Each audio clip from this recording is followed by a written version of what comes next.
Sounds මං කියන්නේ ඇහෙන්නේ.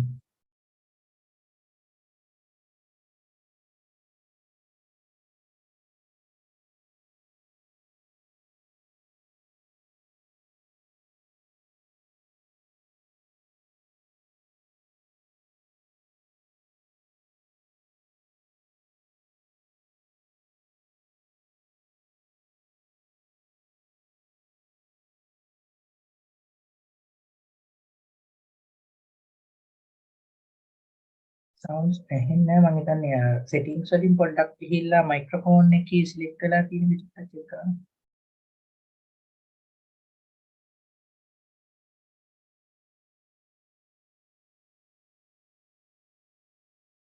දැන් ඇහෙනවද? ඇහෙනවද? Alright. Right? Okay. Right. Okay. Lama, I hope I'm audible to everyone, right?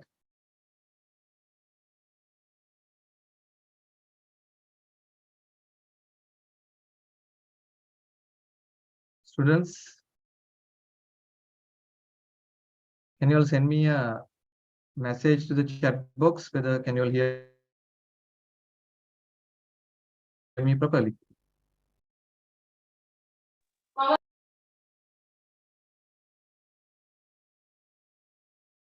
Can hear. Right. Okay. Thank you. Okay. Let me share my screen.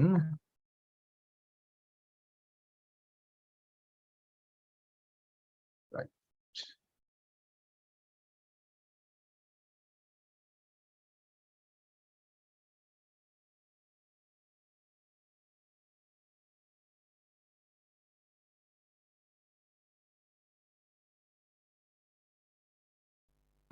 Send.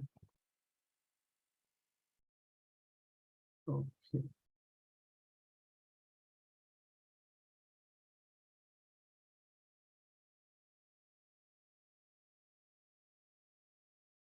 Share my screen.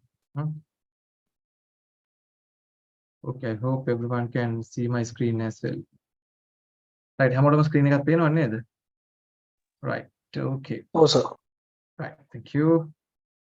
Okay, guys, we will start discussing the BL1 financial accounting model paper.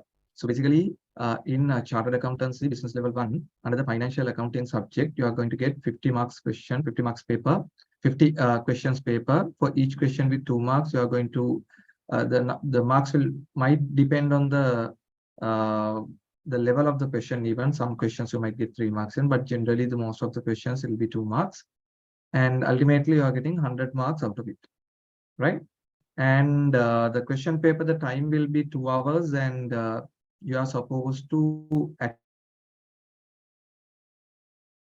attempt all the 50 questions within that 2 hours. So basically, if you look at the business level 1 financial accounting syllabus, it actually covers everything which were there in your advanced level plus additional topics.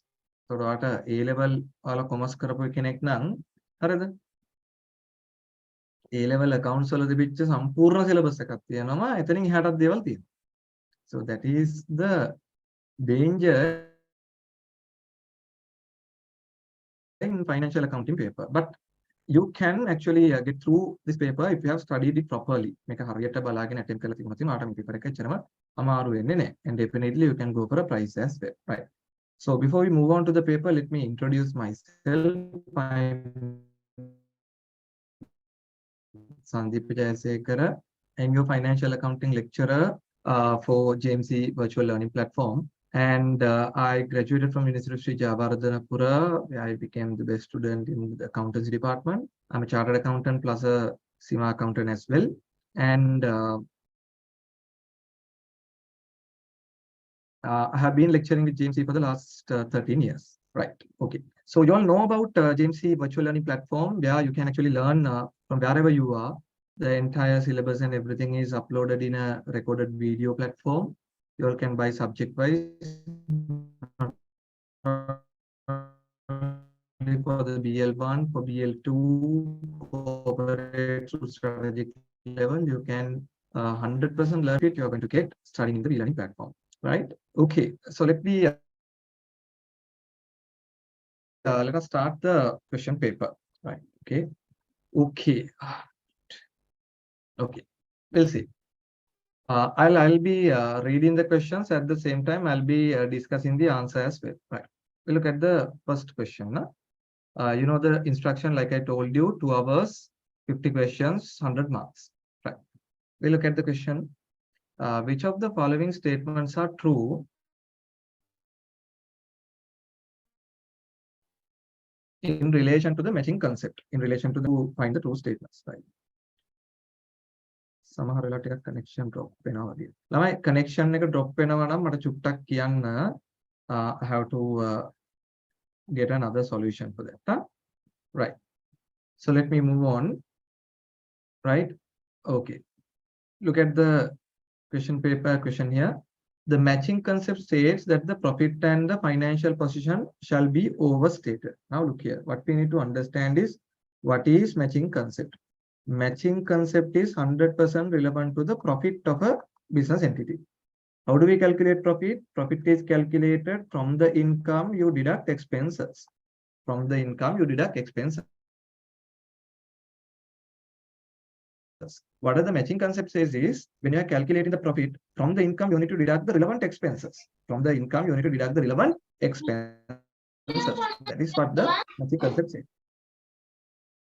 Okay. Yeah, so the matching concept says calculating the profit from the income, you need to deduct the relevant expenses. Now look at here. Matching concept says the profit and the financial position shall be overstated. Overstated, understated, prudence concept. What are the prudence concept says? Prudence concept says profit shall not be overstated. Profit take a very poor pen under bear. Financial position shall not be overstated. Overstatement prudence. Matching concept says that the assets and the income shall not be overstated. Prudence. Prudence. Right? So that is not applicable for matching. We'll look at the third one. The matching concept states that the revenue shall be matched with the relevant expenses when arriving at profit. 100% true. Right?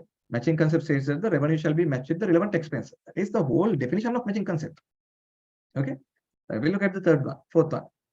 One of the main example for practical application of matching concept is property, plant and equipment depreciation over the useful life. Now look here. What is the concept of depreciation states? Right? The cost or the depreciable value of the property, plant and equipment you have to allocate among the useful life. Now let's say I have purchased a machine, right? This is the machine I have purchased. This machine has a useful life for 4 years. Now over the 4 years, I'm going to generate a revenue of, for an example, let's say every year, I'm going to generate 100 rupees. This machine has a cost of 50 rupees. Now this 50 rupees I have to allocate among the 4 years as right 12.5, 12.5, 12.5, like that. What I'm doing, against the revenue, I'm matching the expense. Against the revenue, I'm matching the expense. Against the revenue, I'm matching the expense. So depreciation is depicting the practical application of matching concept. So this is also correct. So Roman number 3 and Roman number 4 are correct. So the correct answer is part C. Part C is the correct answer.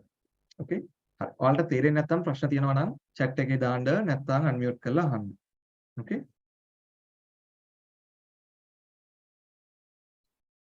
Right. So we'll move on. Look at the question number 2. මම paper එක මම හිතන්නේ මම PDF එක දැම්මා. ඔයාලගේ WhatsApp group එකට right ඒකත් ඇති. දැනට slide එක බලාගෙන පස්සේ paper එක attempt කරත් ප්‍රශ්නයක් නැහැ. මුලින්ම බලා ගන්න කොහොමද මේක අපි attempt කරන්න කියලා. Right. Look at question number 2. As per the Companies Act, who is responsible for the preparation of financial statements? තමයි Companies Act එකේ තියෙනවා section number 148. Section number 148 එකේ කියනවා directors are responsible for the preparation of financial statements.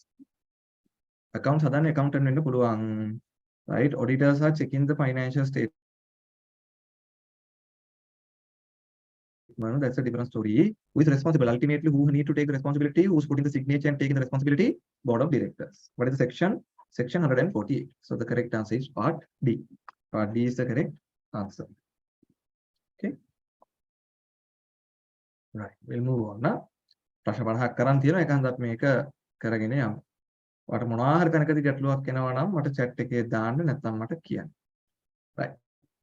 Which of the following statements best describe the main purpose of accounting in a firm? Very easy, no? When it comes to the objective of accounting, there are three things, no? Objective of accounting is to provide financial information. Provide financial information to stakeholders for them to make economic decisions.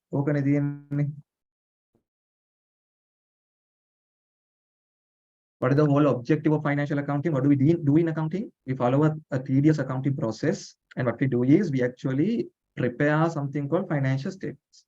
Why do we prepare financial statements, the P&L, the financial position and everything?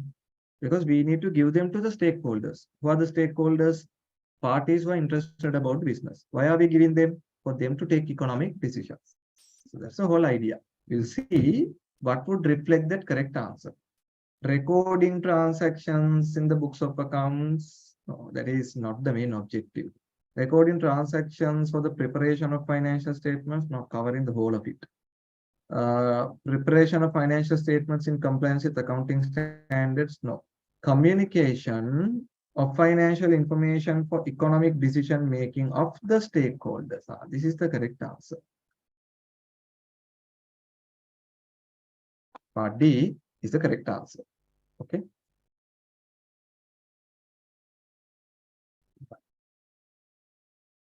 Okay. So we'll move on to question number 4. Question number 4. According to the Code of Ethics 2016 issued by Chartered Institute of Sri Lanka, what are the ethical principles that the professional accountants require to comply? There are a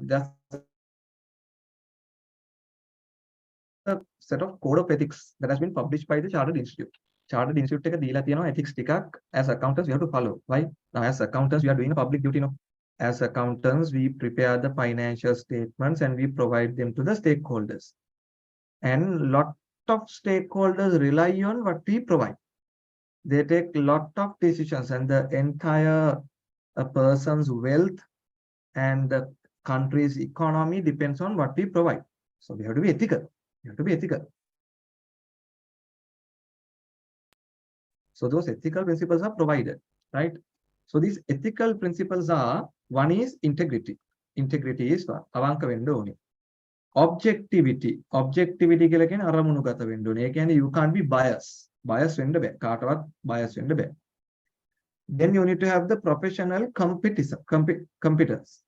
ඔයාට තියෙන්න ඕනේ professional competence එක. ඒ කියනවා දක්ෂ වෙන්න ඕනේ. Professional competence and due care. දක්ෂ වෙන්න ඕනේ. Confidentiality. You have to maintain the confidentiality. මේ accounts වල profit එක දැනගත්ත ගමන් හැමතැනම කියෝ කියවන්න බෑ. You need to maintain. And you need to be professional. Professionalism. එතකොට අපිට දීලා තියෙන අපේ ethical principle පහ තමයි integrity, objectivity, professional competence and due care, confidentiality and the professionalism. ඒ ටික තියෙන උත්තරය ඇවිල්ලා part D. හරිද? morality කියලා එකක් අපිට ඇත්තේ නැහැ. ඒක මෙතනින්ම out. ඊළඟට අපි ගත්තොත් එහෙම cooperation කියලා එකක් ඇත්තේ නැහැ. හරි?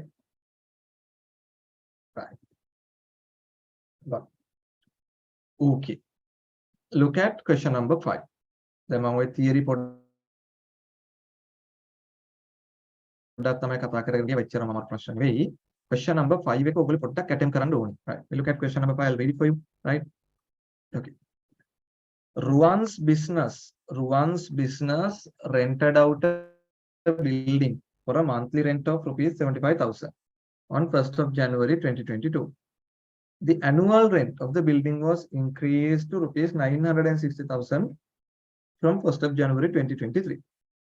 If the policy of the business is to pay the rent of the current month in the following month, මේ මාස rent එක ලබන මාසේ නම් ගෙවන්නේ, what is the effect of assets, equity of accounting equation for the year ended 31st of March 2023. Hari.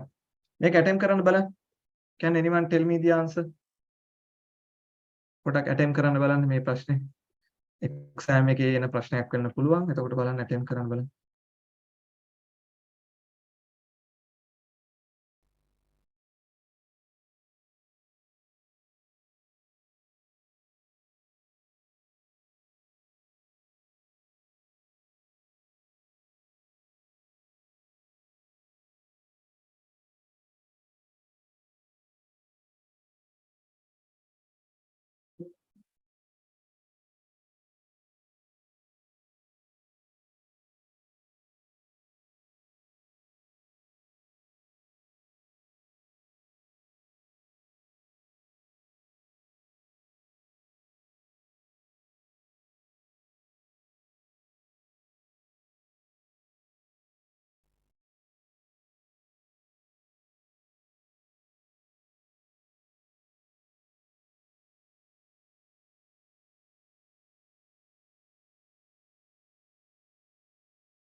Right.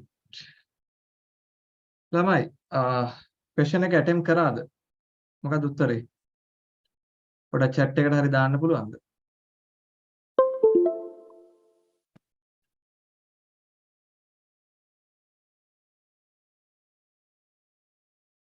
right උත්තරේ දාන්න බලන්න. මොකද ඔය වගේ ප්‍රශ්නයක් මේ පාර එන්න පුළුවන්. මේ පාර එකේ අනිවාර්යයෙන්ම එයි කියලා මම විශ්වාස කරන ප්‍රශ්න වලින් එකක්. හරි.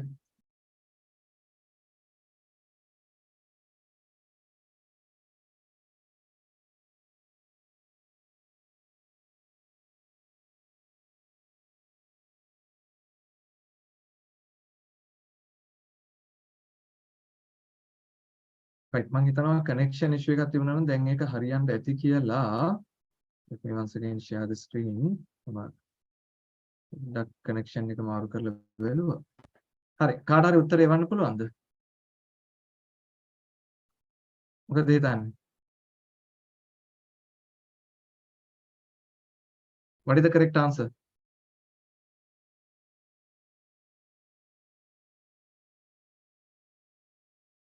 right can anyone tell me the answer?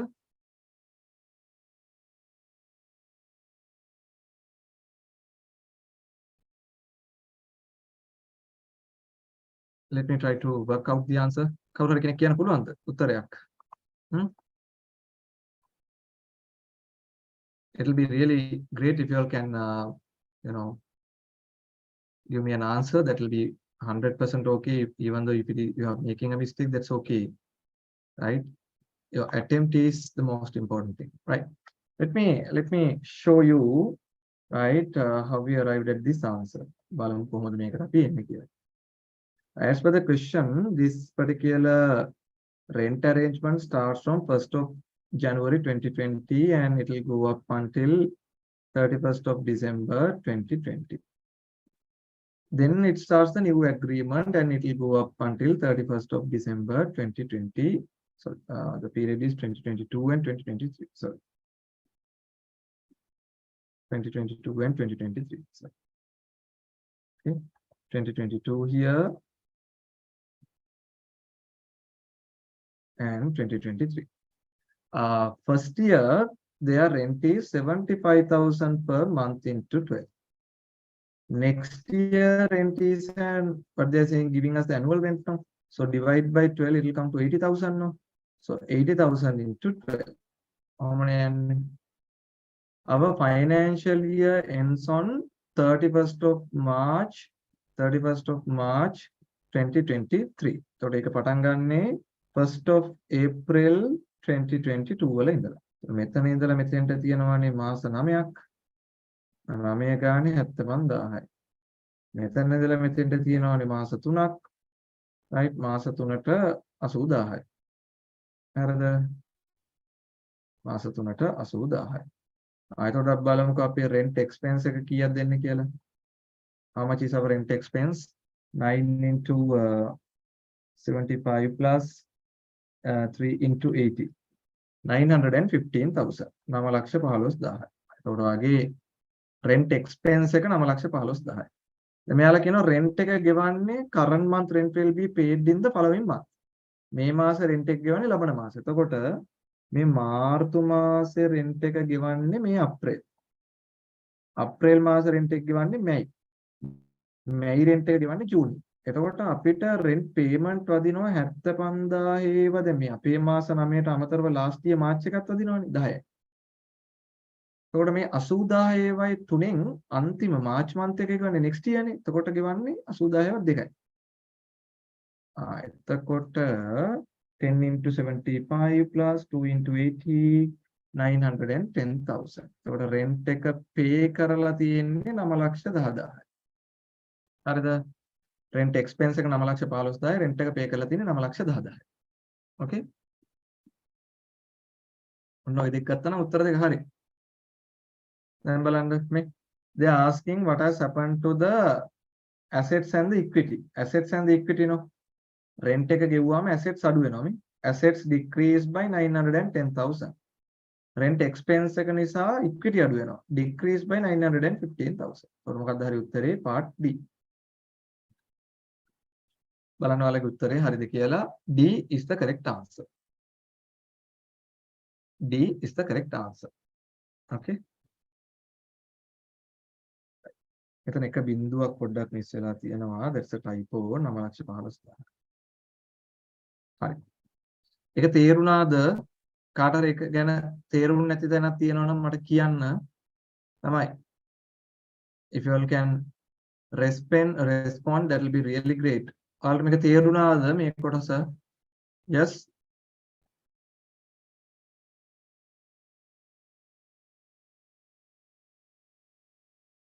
ළමයි මේ ටික තේරුණාද? ඕකේද?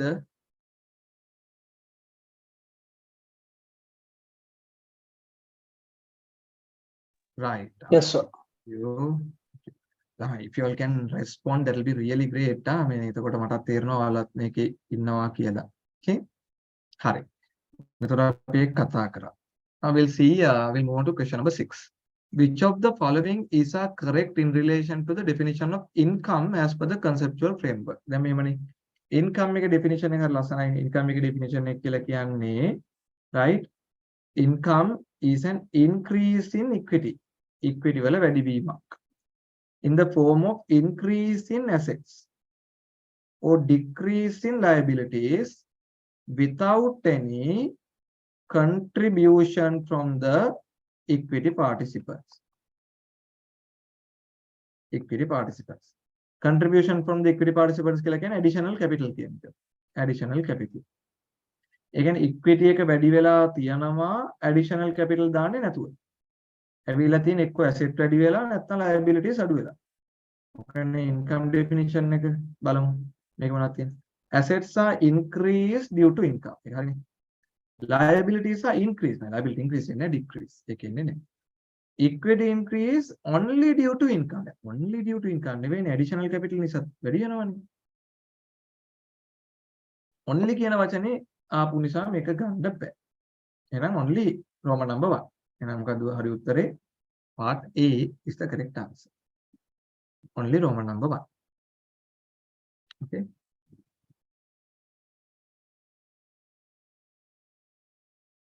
right, we look at question number 7. question number 7 එක අපි බලමු. Sanduni's business purchased goods costing 500,000 and furniture rupees 800,000 on credit. දැන් බලන්න සඳුනි ගේ පැත්තෙන් එයා credit purchase එකක් කරලා තියෙනවා. credit purchase එකක් කරලා තියෙනවා. ඊට අමතරව එයා credit එකට furniture අරගෙන තියෙනවා. credit එකටම furniture අරගෙන තියෙනවා. goods worth of rupees 25,000 was damaged and returned. එතකොට මෙතන purchase return එකකුත් තියෙනවා. Just return it. Whereas the balance was paid in cash. ඉතින් ටික සල්ලි වලින් ගෙවලා තියෙනවා. Cash payment එකකුත් තියෙනවා. Sorry. Source documents relevant to the transactions are credit purchase එකක් නම් අපි දන්නවනේ purchase invoice කියලා. Furniture credit එකට purchase කරොත් we can't put that to a purchase invoice. Right? Purchase invoice is given to the the inventory purchases, items you purchase for the resale. The furniture ගත්ත එක්කට අපිට යන්න වෙන්නේ journal voucher එක. It's other transaction. Purchase return එකද මොකද වෙන්නේ? Purchase return, you are returning the items back to the creditor. Creditor ට හරවලා යවනවා. Creditor ගේ ගාන අඩු වෙනවා. ඒ කියන්නේ මොකද debit note එකක් කියන්නේ. Creditor කියන්නේ credit balance එකනේ අඩු වුණොත් debit නේ. Credit note. Payment කරොත් එහෙම payment voucher. අයනම් මොකද බලන්න මේක තියෙනවා බලන්න. Right? Purchase invoice එකයි, journal voucher එකයි, debit note එකයි, payment voucher එකයි. So the correct answer is part C. Part C is the correct answer.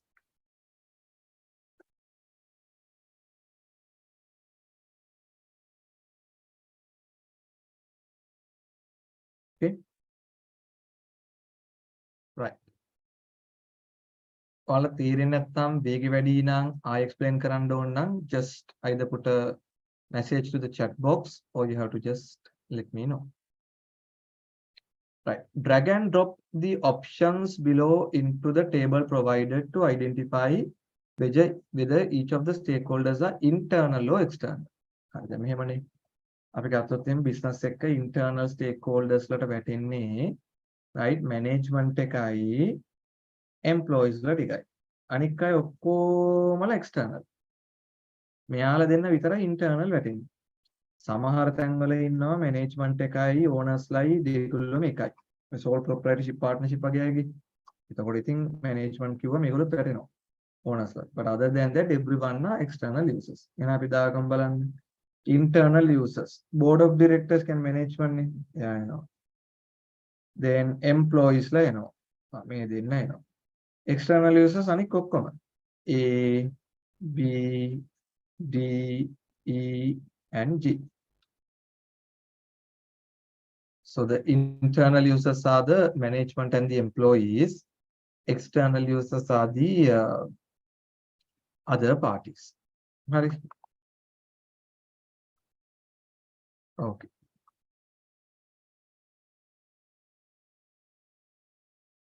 Right. I hope you got the idea. Right. Which of the following is not an enhancing qualitative characteristic as per the conceptual framework? Then, in the conceptual framework, the qualitative characteristics, there are two types now. One is fundamental, other one is enhancing. Fundamental, there are two now. One is relevance, other one is faithful representation. Enhancing, there are four. For enhancing include comparability, then verifiability, timeliness, and understandability. So they're asking what is not qualitative characteristic. Comparability is yes, verifiability is, timeliness is, not the faithful representation. So the correct answer is faithful representation. Faithful representation is a fundamental one. Okay.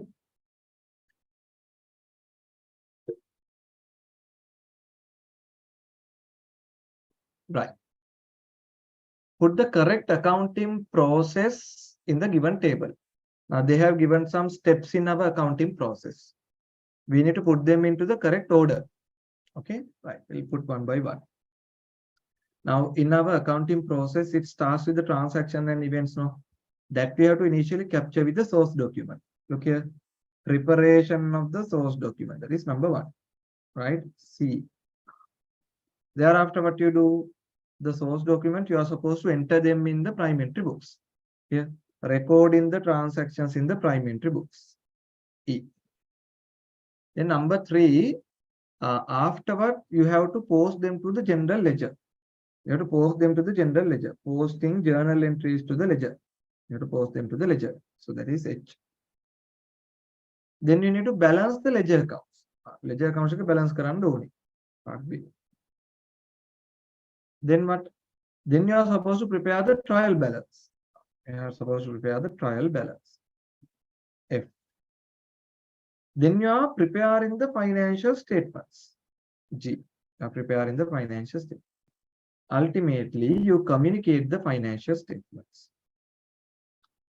So C, E, H, B, F, G, A. Okay. So definitely there will be a question from the accounting process. I hope you can remember the accounting process. Accounting process එක මතක ඇති කියලා මම හිතනවා. Input, process, output. Inputs are the transactions and events. Process include collecting information, recording information, classifying information, summarizing information, interpreting, communication. Output is financial statements. Right? Analysis of financial statement. It should come here. Analysis is the last step. It will complete the answer. Right? Okay. Right. Look at question number 11. Look at question number 11. Sandun commenced the trading business on 1st of January 2019 by investing 750,000 in cash. And the following transactions took place during the month of January 2019. 10th of Jan, purchased goods for rupees 500,000 on credit from Jayamal Traders. 12th of Jan, returned 50,000 of goods purchased from Jayamal. 15th of Jan, sold goods costing 400,000 to 600,000 to Sirimal on cash. 24th Jan, settled the balance due to Jayamal Traders subject to a discount of 5,000. 25th Jan, sold rupees 50,000 worth of items for rupees 75,000 on credit to J. 26th of Jan, rupees 20,000 worth of items were returned by J. 30th Jan, depreciation of the equipment is 10,000. Fill the table below on the source document and the prime entry books for each of the above transaction. ගනුදෙනුවෙන් source document එකයි prime entry book එකයි තමයි ලියන්න තියෙන්නේ. First one, purchasing the goods for 500,000 on credit from Jayamal Traders. So it will be the purchase invoice now. Purchase invoice, purchase journal or the purchase day book.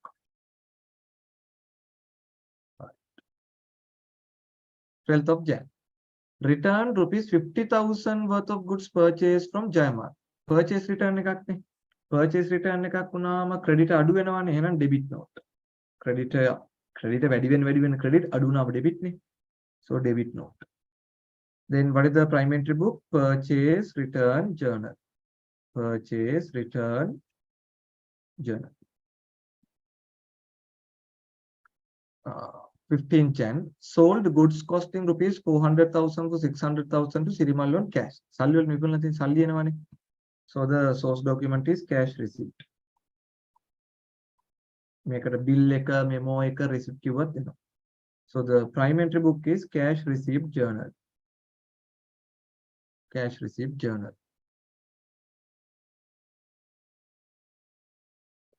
Settle the balance due to Jayamal Traders subject to discount of 5,000. You are settling the creditor. When you are settling the creditor, you have to pay. When you are paying, it's the payment voucher.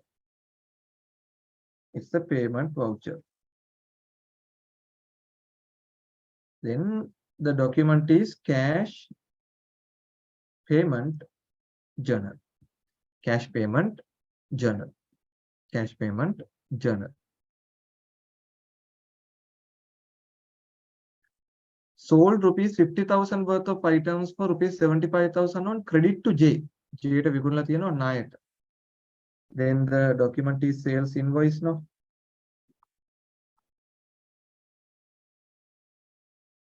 Then sales journal. All the credit sales are recorded in the sales journal. Okay. Rupees 20,000 worth of items were returned by J. 20,000 worth of items J return karla. Ape customer return karla. Now our customer is a debtor. Debtor has a debit balance. When you are returning the goods, the debtor will come down. Therefore, it's a credit note. Credit note. මොකද්ද මේක එහෙනම් sales return journal. Sales return journal. Last one. Depreciation. Depreciation you can't put to any other document, no. So you have to put them into the journal voucher. Journal voucher. And the document is general journal. General journal. General journal.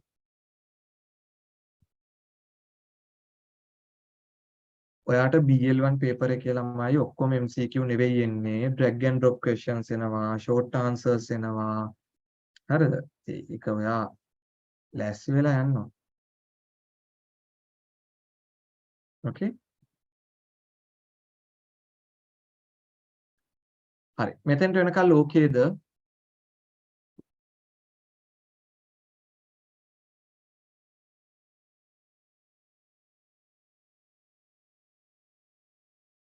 ළමයි okay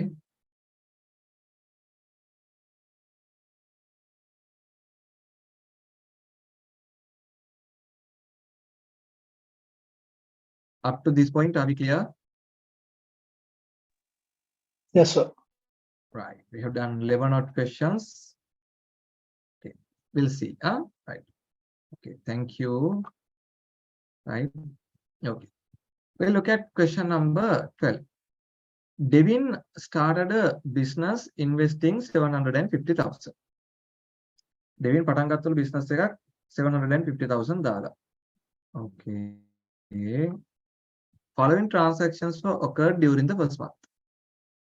Purchased items worth of rupees 400,000 on credit. Yeah, purchase කරලා තියනවා 400,000 on credit. Of those items, rupees 50,000 worth of items were returned. Even if return karla tiyanolu 50,000 worth of items were returned. Rupees 200,000 worth of items were sold for rupees 300,000 on cash. Rupees 50,000 worth of items were sold to John on credit for rupees 100,000. Creditors balance was settled subject to. Creditors balance was settled subject to a 10,000 cash discount. Rupees 50,000 of the debtor were recovered subject to a 5,000 cash discount. Calculate the profit for the month and closing cash balance at the end of first month. Okay. What a calculation profit එකයි closing cash balance එකයි. ඔය දෙකන calculation කියන්නේ. One side you are supposed to calculate the profit, other side you are calculate the closing cash balance. දීලා තියෙන තොරතුරු ටික shape එකේ දාගෙන යන්න තියෙනවා. Right, first one starting the business with 750. එහෙනම් මොකද වෙන්නේ? මුලින්ම capital එක එනවනේ 750 ආවා. ඒක profit එකට දාලා නැහැනේ. 750 ආවා cash balance.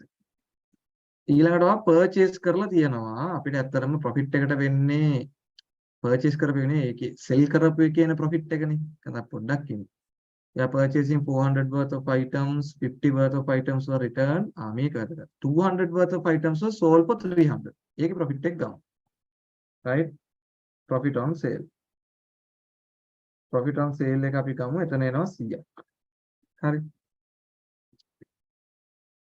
ඒකේ කියනවා ඒක sell කරලා තියෙන cash වලට. එතකොට මෙතන cash එනවා 300. එකක් තමයි. cash ආව 300. sale එකේ. sale එකේ ආපු cash එක. ඊළඟට මොකද කියන්නේ?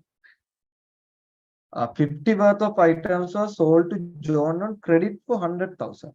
ඊළඟට තියෙනවා ඒකේ profit එකක් යනවා. Profit on sale එක 50 නේ. ඒකේ සල්ලි එන්නේ නැහැ. Credit නේ ණයට නේ කරේ. හරි. Right. ඊළඟට කියනවා creditors balance was settled subject to 10,000 cash discount. Creditors ලගේ balance එක settle කරනකොට ඔයාට discount එකක් හම්බ වෙලා තියෙනවා. Discount received එකක් තියෙනවා 10,000. ඒකේ cash impact එක කොහමද මේ creditor settlement එක? creditor settlement එක කොහමද යන්නේ? දැන් ඔයාගේ creditor ගේ balance එක තිබුණා. you have purchased 400 worth of items. ඒකෙන් ඔයා 50ක් return කරානේ. return 50 no. 400ක් ගත්තා 50ක් return කරා. so විතර වෙලා තියෙන 350යි. ඒකෙන් ඔයා settle කරන්න යනකොට 10ක discount එකක් හම්බෙලා. යා having only 350 මේක settle කරන්න යනකොට 10 rupee discount එකක් හම්බෙලා. එහෙනම් සල්ලි ගිහලා තියෙන්නේ 340යි.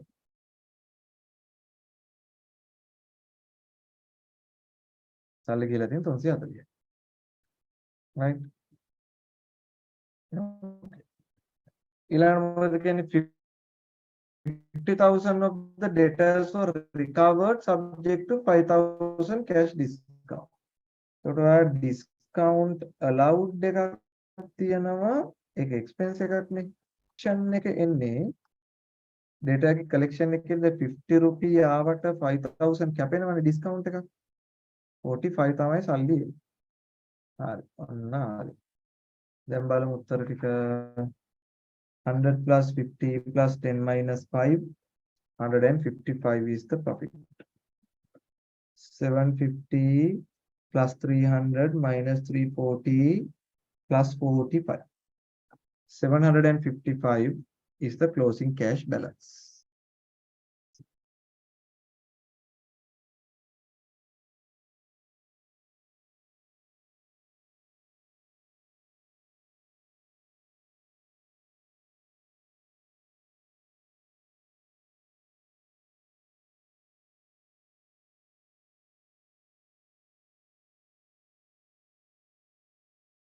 $55,000 is the closing cash balance. Profit is 155. Okay.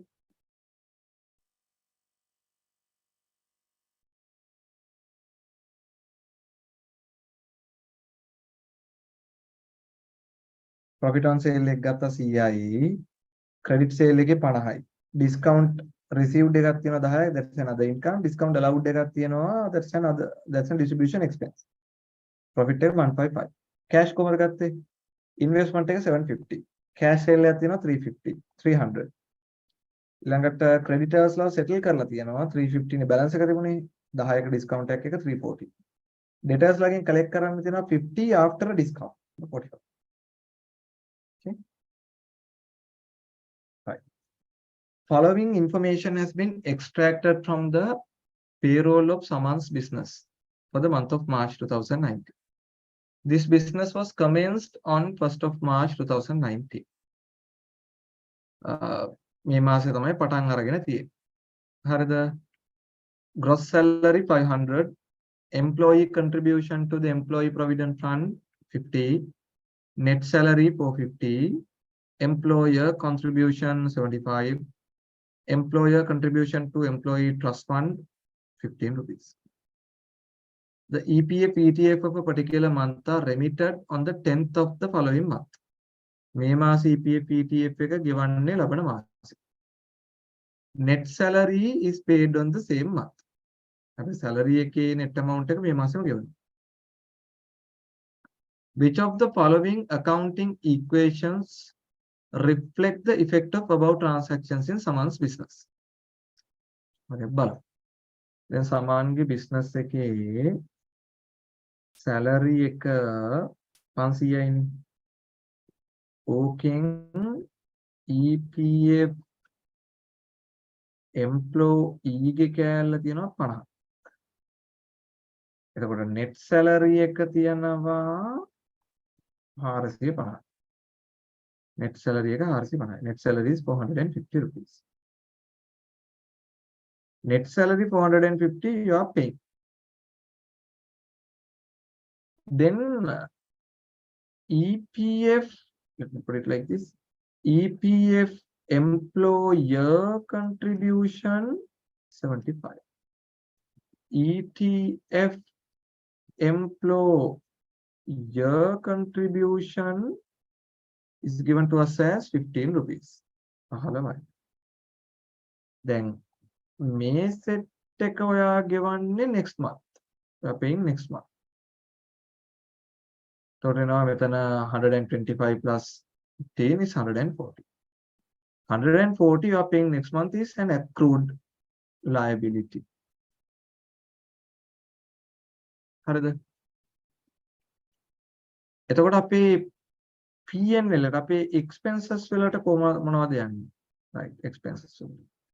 Now your salary expense 500 and EPF employer 75.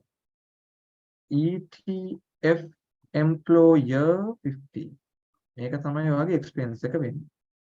575 plus 590. එහෙනම් අපි equation එක ගත්තොත් assets equal to equity plus liabilities.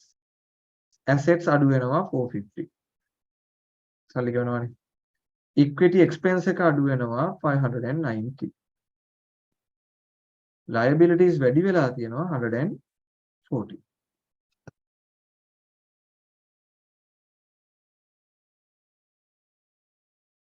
So the correct answer is part B. Part B is the correct answer.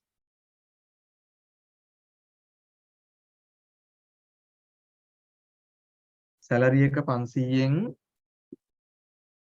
employee ගේ contribution එකට කියලා අපි කපා ගන්නවා 50. But it's a salary expense. Employee ට ගෙවන්නේ 450. EPF විදියට employer contribute කරනවා 75. ETF විදියට employer contribute කරනවා 15. ඒවා expense but you are paying in the next month. එතකොට ඔයාට employee ගෙන් කපා ගත්ත ගානයි employer ගේ ගණන් දෙක 140ව next month ගෙවන්නේ. මේ මාසේ පඩි ගෙවුවා 450. Total we have to take that as an expense. Fine, right? Okay.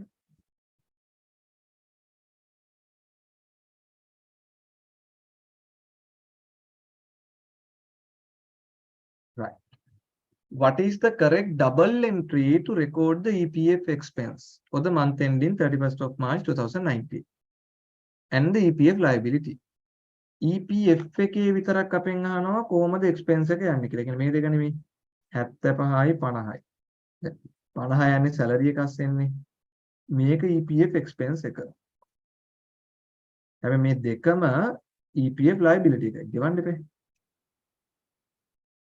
So we'll see what does it reflect the correct answer. බලන්න EPF expense 75 එක හරි. Salary එකට යනවා 50 එක හරි. EPF payable 125. So the correct answer is part D. Part D is the correct answer.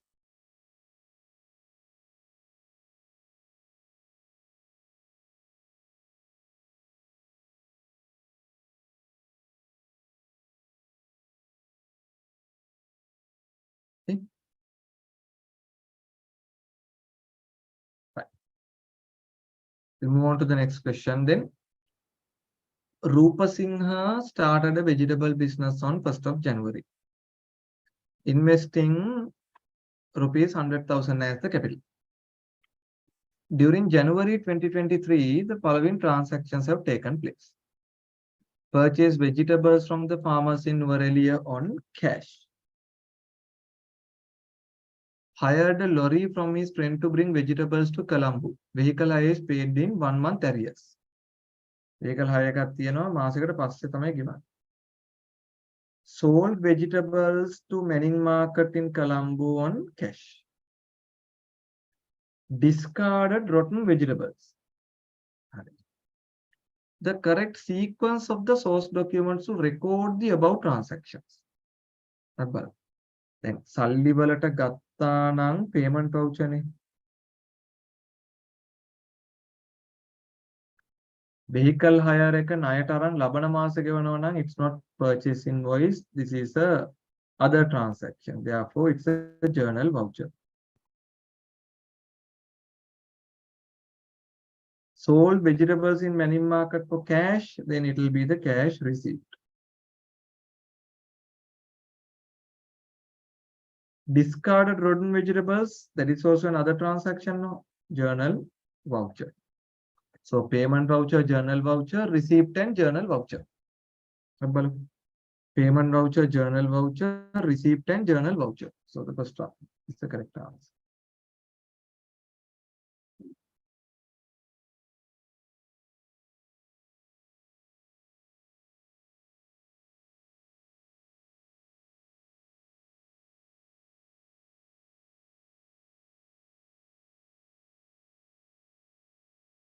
Okay. Right. We'll see the question number 16. Which of the following statements is true in relation to application of accounting concepts in a firm? The base is to show the dividends paid to ordinary shareholders as a deduction from the retained earnings is based on entity concept. What does the entity concept says? Entity concept says business and the owners are two different parties, two different independent parties. So dividend is actually a reduction of the amount payable to the owner. So that definitely reflects the entity concept. So this is the correct answer. The base is to classify income receivable as current assets. In the statement of financial position is provided by the materiality. The income receivable එකක් current asset එකක් විදිහට දානවා නම් current asset කියන්නේ going concern එකක් එක්ක. Current non-current classification coming with the going concern. No? Going concern is business whether it is continuing its operations or not. Base is to recognize the discount received from the creditors as an income. It's matching. Matching income එකක් ගත්තොත් එහෙම ගොඩක් වෙලාවට යන්නේ realization එකකින්. Base is to recognize contingent liabilities is under the prudence concept. No, contingent liabilities as per LKAS 37 we don't recognize. Contingent liability we recognize කරන්නේ. What is the contingent liability? It's a possible obligation. ඔයාට විරුද්ධව පවරලා තියෙන නඩුව. Case files against you. Case filed against you. Just because somebody has filed a case against you, that doesn't mean you have to pay. So you don't have to make a provision for that. So that is not prudence. So the correct answer is correct answer is part A. Okay. Right. Which of the following accounting concept provide the basis to recognize inventory at lower of cost or net realizable value? Now, as per LKAS 2, inventory we have to measure either cost. Cost is the amount you have spent, amount incurred, versus the net realizable value. Net realizable value means your estimated or your expected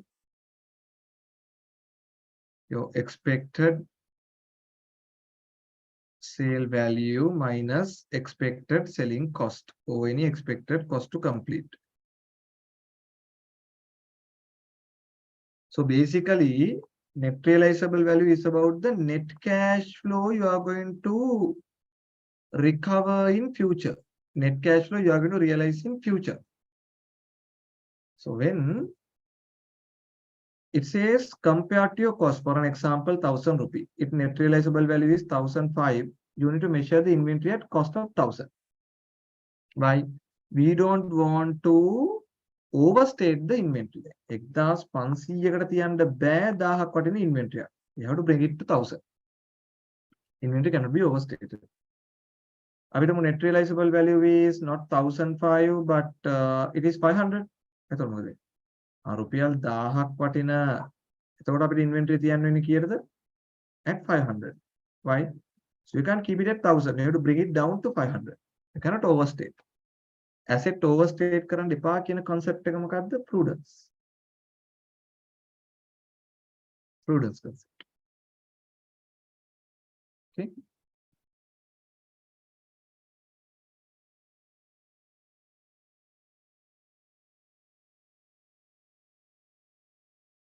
Right. Okay. Look at question number 18. The entire inventory of a firm was destroyed on 31st of March owing to a fire. Information has been provided for the year ending 31st of March 2019. Opening inventory, purchases, purchase returns, sales, sale expenses. The firm sells goods with a markup of 20%. Markup of 20% on cost. The insurance company agreed to pay 80%. Agreed to pay 80% of the cost of inventory. What is the cost of inventory on 31st of March 2019 and the stock loss? What is the cost of inventory on 31st of March 2019 which got destroyed? And how much is the stock loss? Right. Now what they are saying is the entire closing inventory got destroyed. Entire closing inventory got destroyed. That you have to calculate. How do we calculate here? Opening inventory plus purchase minus purchase return minus closing inventory. What we get is cost of sale. Cost of sale. Now this closing inventory being 100% destroyed. This is our X. Opening inventory 750 now. Inventory purchases 1750. Purchase return 250 plus X equal to cost of sale. We have the sales figure 2,400. From that sales figure, we should be able to calculate the cost of sale. The question is saying they have a profit markup on cost. They have a profit markup on cost. You are keeping a determined selling price by adding profit to the cost. They are keeping the profit on cost. So cost is 100, profit is 20, selling price is 120.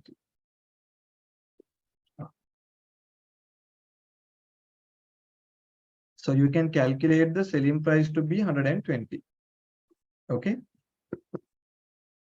Now you can see selling price is 120, cost is 100. Total sales value is 2,400. So you can calculate the cost of sale here. If 2,400 is 120, how much is 100? If 2,400 is 120, how much is 100? So you'll nicely arrive at the cost of sale to be 2,000. Now you can calculate. 750 plus 1,750, 1,005 minus 700, 250 is 2,250 plus X equals, sorry, minus X, sorry, minus X equals 2,000. Then 2,000 minus 2,250 equals minus X. X equals 250. So you can calculate the destroyed inventory. We just calculated 250.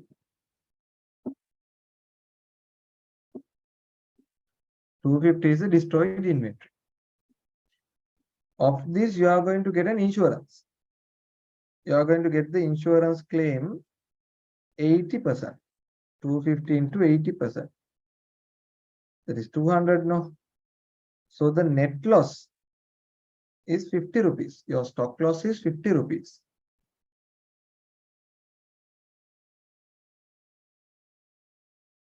So just calculated, then calcera. Okay. Your cost of the destroyed inventory is 250. Stock loss 50 rupees.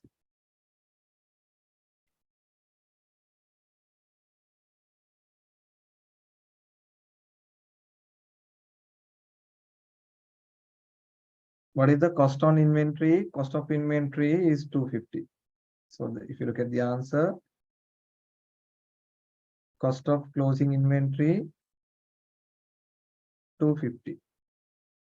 Then the stock loss 50. So these are the correct answers.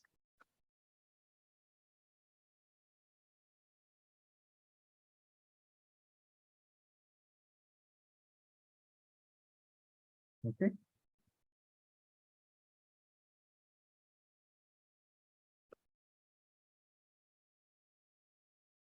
Right. Once again, an EPF question.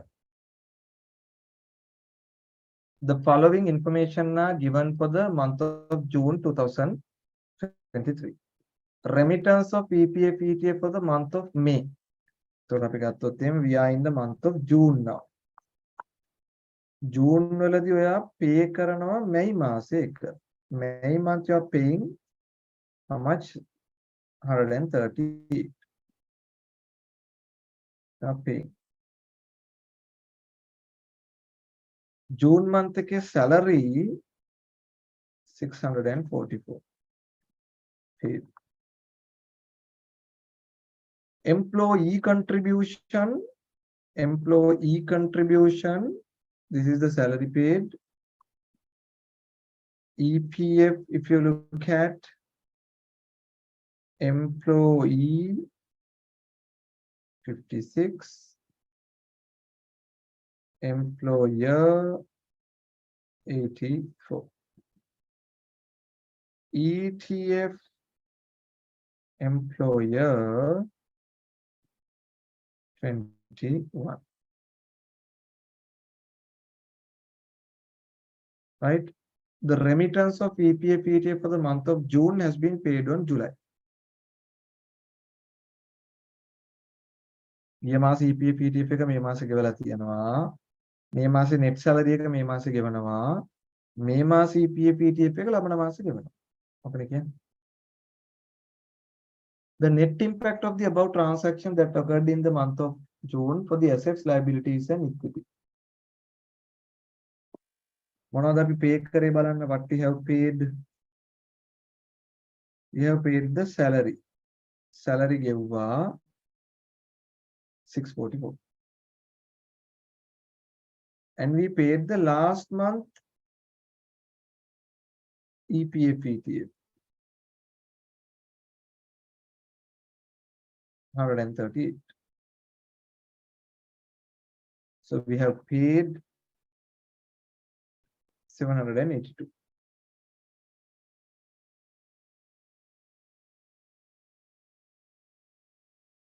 And payable, how much is there for payable? EPF employee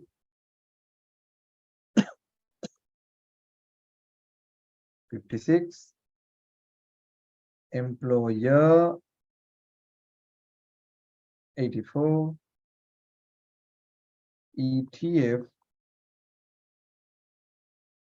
21.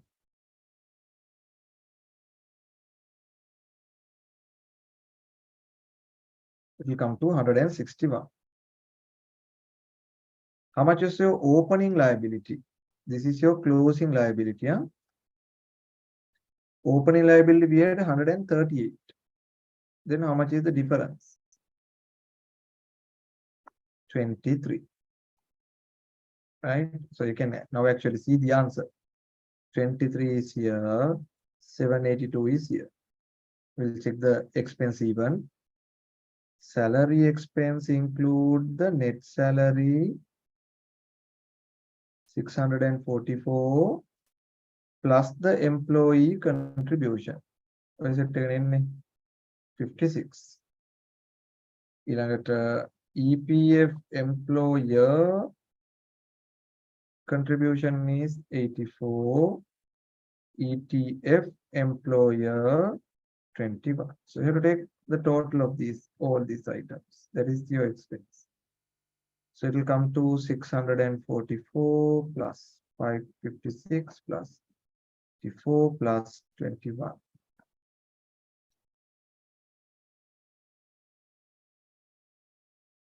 805.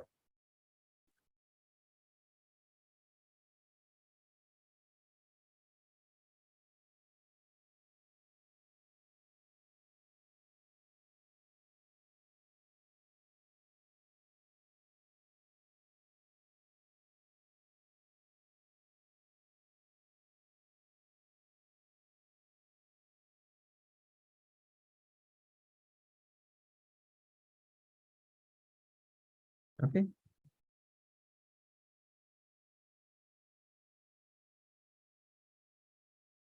Right.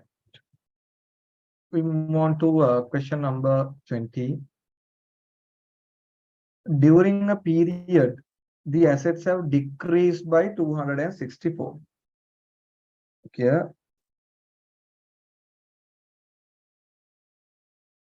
Assets have decreased by 264. And the liabilities has increased by 81. During the year, owner has paid a business expense. So, Jayasekara business expense at the additional capital account.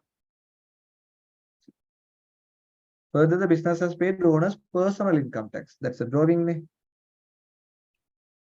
78. Calculate the profit or loss. You know, there's a formula for the profit. What is the formula? Closing equity minus opening equity plus drawing minus additional capital. We know how do we calculate the change in equity? Here, what we are getting is change in equity. And we know what is equity, asset minus liabilities. So now we have the change in assets and the change in liabilities. Minus additional capital plus drawings. So we'll check the answer.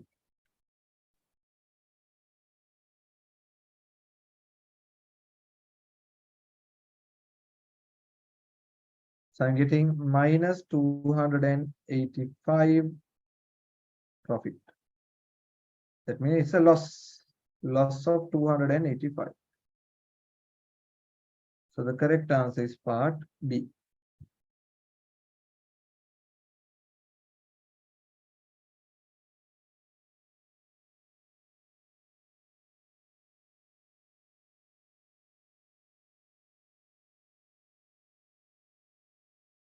Okay.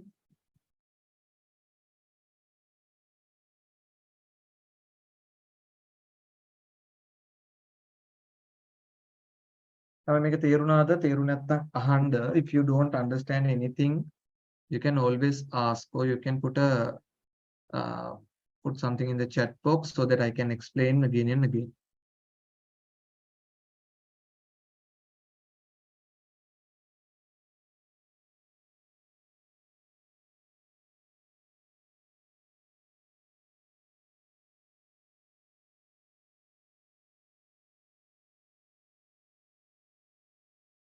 Okay. Right. Look at question number 21. On 1st of August 2022, business obtained a building on a monthly rent of rupees 60,000. Right? On the same day, business paid the rent for an year.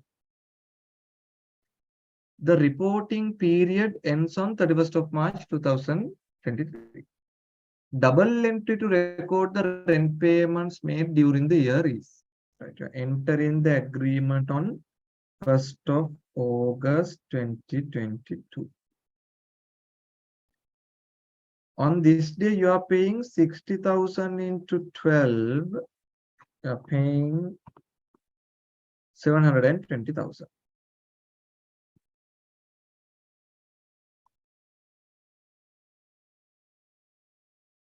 And your financial year ends on 31st of March 2023.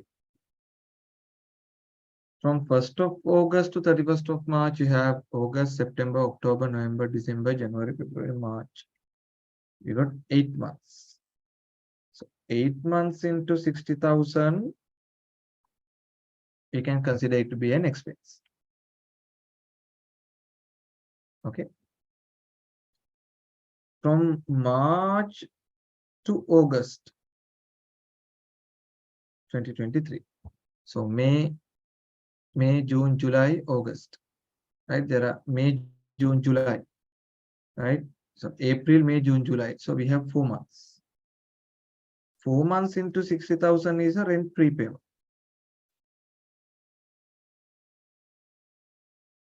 Accordingly, you can decide the double entry. So here the rent expense is 480,000. Rent paid is 240,000. So rent prepayment is 240,000. Rent paid 720,000. Rent expense 480 here. Right? So rent expense 480 here. Prepaid rent 240 here. Credit cash 720. So the correct answer is part D. Part D is the correct answer.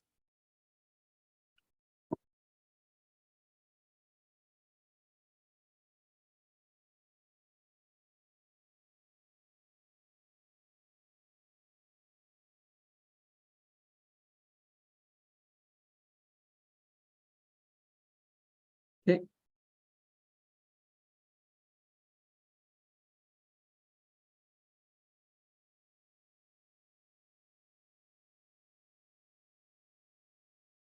Right. Lamai, ek okay da therunada?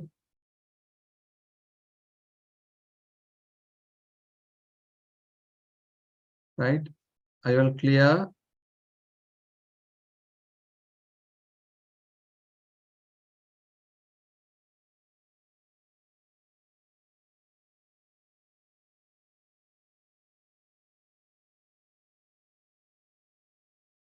Right. We'll look at question number 22 as well. Following information was extracted from the draft financial statements of Chaturika. Gross profit 850, admin expenses 275, distribution expenses 200, finance another 100. However, following were revealed after the preparation of draft financial statements. Office staff salary 30, sales commission 20 has not been accounted. Prepaid building rent 40 has been included in admin expense that you have removed. Depreciation on motor vehicle 50 included in distribution. However, these vehicles are used to provide transport facilities to the office staff. Calculate the correct admin, distribution, admin expense, distribution expense, and the profit after the adjustments. Right. So we have the admin, distribution, and the profit. We'll take the expenses. Right. We'll take the item balance. We'll take the balance. Right. So the balance.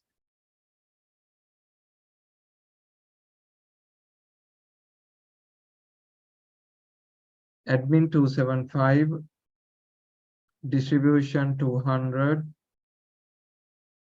and the profit, it will come to 850 minus 275 minus 200 minus 100. So the profit is 275. 850 minus 275 minus 200 minus 100. So it's 575 no? Right.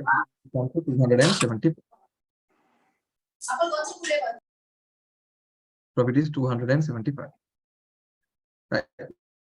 We'll take one by one item. First one, office salary 30,000 and the sales commission payable has not been accounted. That we have to account accrual. staff salary 30. Distribution expenses 20 will be added. So this will be deducted from your profit.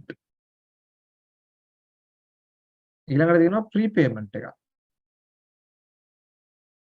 Inside the admin expenses, there's a prepayment of 40. Profit 40.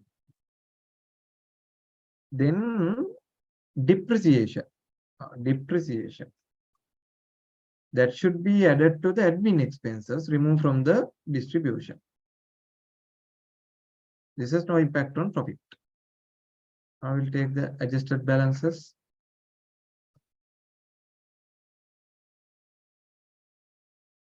$315.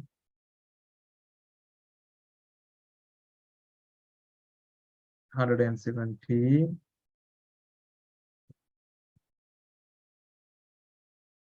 $265. So these are the correct answers.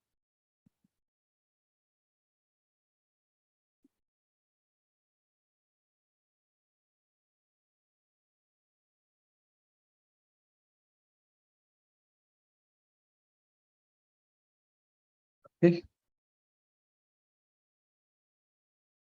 Lama, if you will have any doubt, please ask.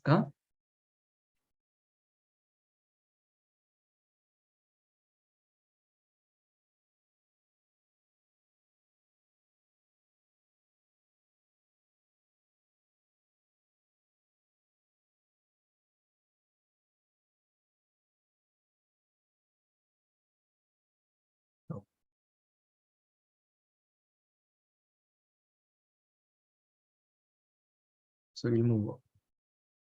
The trial balance prepared by a business entity did not balance. And the totals of the debit side and the credit side were 720 and 900. The debit side is 720, credit side is 900. So credit side is higher by 180. Credit side is higher by 180. Which of the following can be a reason for the difference in the trial balance? Credit a salary payment of 180 has been recorded only in the salary account. Salary account එක විතරක් ආව නම් debit side එකනේ වැඩි වෙන්නේ. එතන මේක නෙවෙයි. Rupees 90,000 received from a debtor has been recorded in the debit side of both cash and trade receivable account. So cash එක debit වෙනවා 90ක්, debtor වත් debit වෙනවා 90ක්. So both it is on the debit side no. මේකත් නෙවෙයි. 570 of an advance payment received from the customer for the future sale. Advance payment එකක් ආපු එකක් කියලා කියන්නේ current liability එක. Has been recorded in the sales advance account as 750. 570ක credit balance එකක් දාලා තියෙන්නේ 750ක් විදියට. Then how much is the difference? 180. අන්න මේකෙදි credit side එක තමයි වැඩි. So this is the correct answer. Part C is the correct answer. Rupees 90 of cash drawing has been recorded twice. Drawing සුත් යන්නේ debit side එකටනේ. එතකොට ඒකමයි වැඩි වෙන්නේ. ඒකත් නෙවෙයි. Sorry.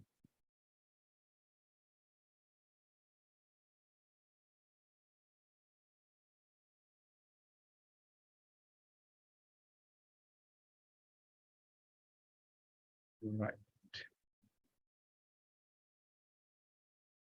Okay. Question number 24. The overdraft balance in the cash book as at 1st of August was 85. And the total debits and total credits to the cash book during the month of August 280 and 164 respectively. The bank statement balance as at 31st of August 2023 was not agreed to the cash book balance. Subsequent investigation found that the unpresented checks and unrealized checks were 41 and 26 part. Further, the bank has debited 1,000 rupees erroneously. In addition, the bank has debited rupees 500 as bank charges. These amounts have not been adjusted to the cash book. What are the adjusted cash book balance and the bank statement balance as at 31st of August 2023? You are supposed to calculate the adjusted cash book balance and the bank statement balance. We'll take if you look at the cash book.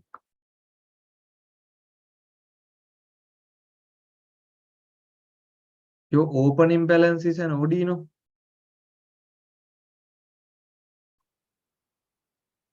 Opening balance is an OD of 85.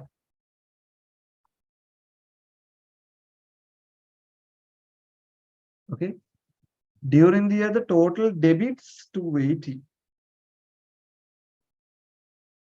Total credits 165. So the closing balance will come to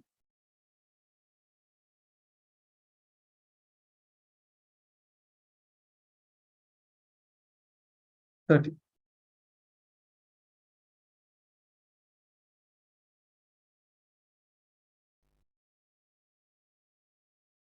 So the cash book balance is 30. Now if you put the adjusted cash book,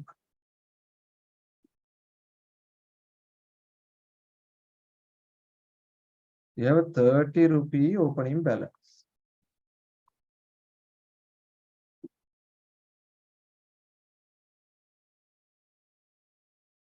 30 rupee opening balance. Okay. Right. What is the only thing that is going to get adjusted to the adjusted cash book is the bank charge. So we'll adjust bank charge 0.5. Bank charge. So how much is the close balance? 29.5. So we have the adjusted cash book balance.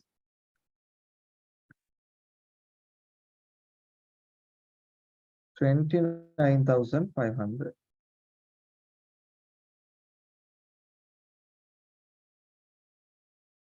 Then we need to calculate the bank statement balance.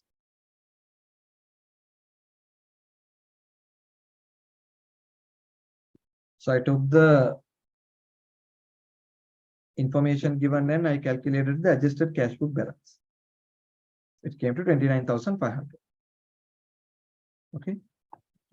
So I have to calculate I have to prepare the reconciliation to calculate the bank statement balance. Right, bank statement balance. Then අපිට මේ උත්තර මේ දෙකෙන් එකක්. Either first one or the second one. Right. We'll prepare the bank reconciliation.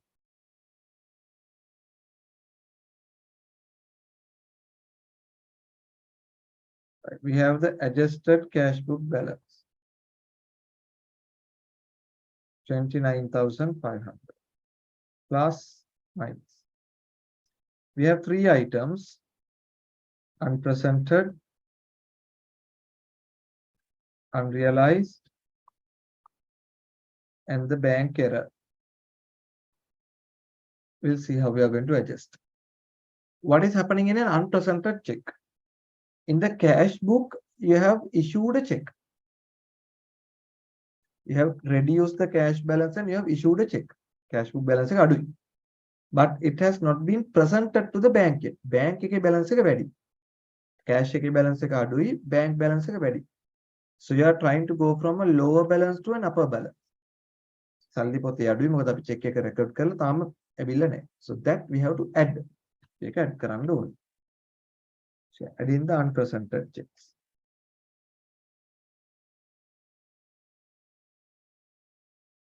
Unpresented we have 41,000. What is happening in an unrealized? Check has been deposited. So my cash book balance is higher. Cash book balance is higher. It is not yet realized to the bank. Some bank realize bank balance, cash book balance is ready, bank code with bank balance is lower. Bank balance is higher and then we have to deduct.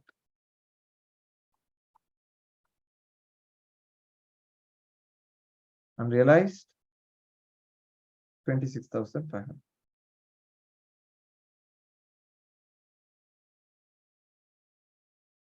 Always remember in a reconciliation, we are not going to correct, we are going to show the balances.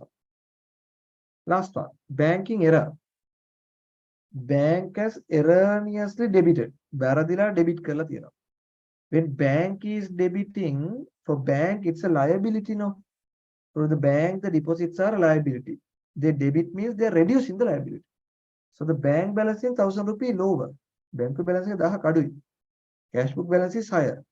Cash book to bank, we have to deduct that error. So the bank error, we have to deduct 1,000. So we'll see what is the balance.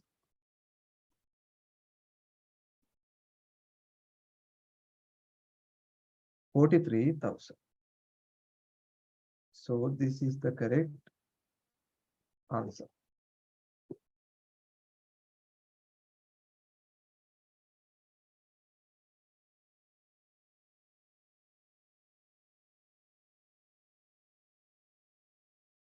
$43,000 is the answer.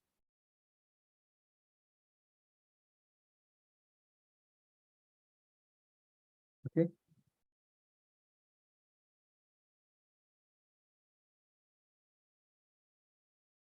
Right.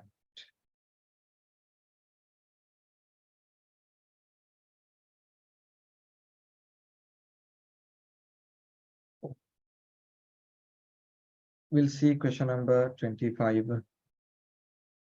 The balance in the accounts payable control account, creditors control account, as at 31st of March 2023 was 336,000. This was not agreed to the balance of the creditors ledger. Subsequent investigation found following errors that has occurred. The total of the sales journal, 480 has been recorded as a credit purchase. Whereas the total of the purchase journal, 290 has been recorded as a credit sale. It's wrong. They'll mix it up. A debit note amounting to rupees 4,500 has been recorded as 450 in the creditors ledger, only in the sub-ledger. A settlement of 40,000 balance of a creditor subject to a 5% discount has been completely omitted.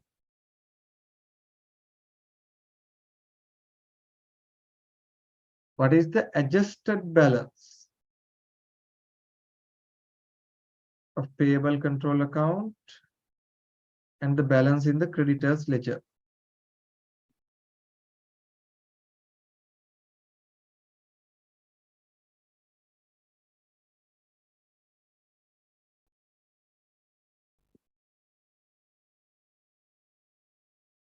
Right, we'll check one by one separately. Yeah, we need to calculate the adjusted creditors control. We have to adjust the creditors control. First, we'll do that part. Now, the creditors control account balance is 336,000. So your opening balance,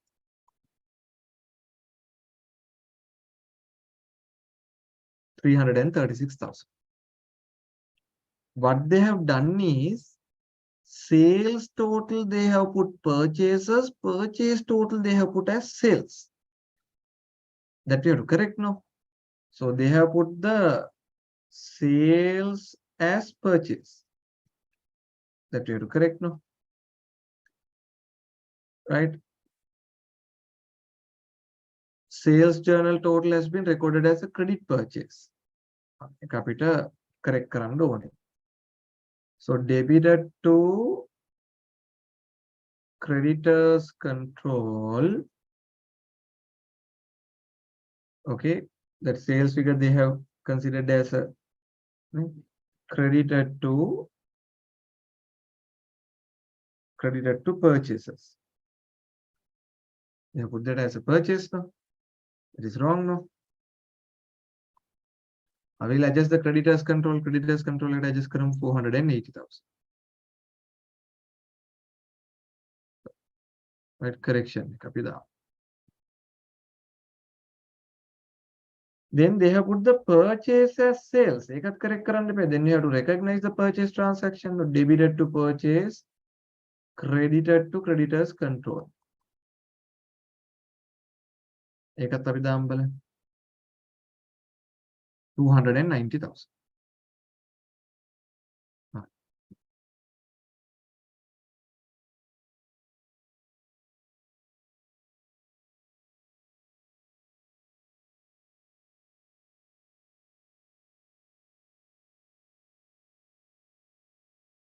Then there's a debit note relevant to the creditors ledger. Payable account. Settlement of rupees 40,000 balance of a creditor subject to a 5% discount has been completely omitted. So 40,000 into 5% is 2,000. So 2,000, there's a discount, 38,000. We have settled. Api cash selling settle karla tiyena 38,000. We have received a discount of rupees 2,000. Then shall we calculate the closing balance? How much corrected balance? 336 plus 290 minus 480 minus 30, 40. 106,000. Right?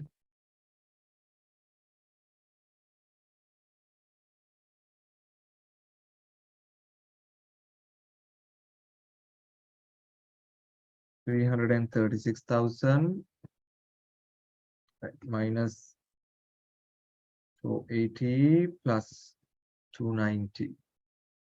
So you'll get the answer 106,000. Yeah, 106,000. Okay. 106,000 is the answer. Okay. Then you need to calculate how much is the balance in the creditors ledger. Creditors ledger ke balance එක අපි හොයාගන්න ඕනේ. You have to calculate the balance in the creditors ledger.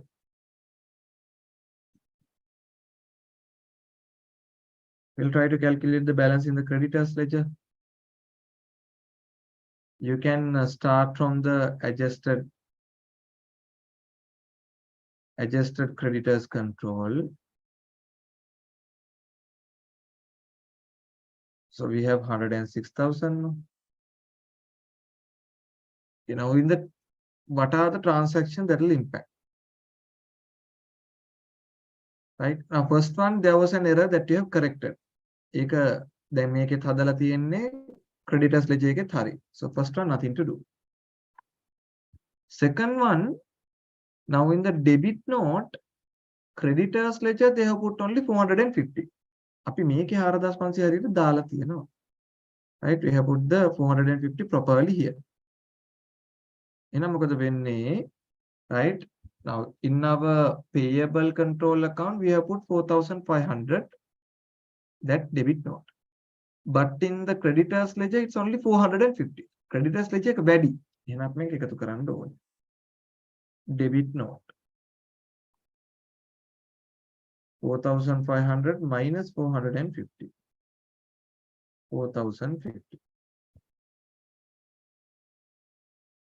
Okay.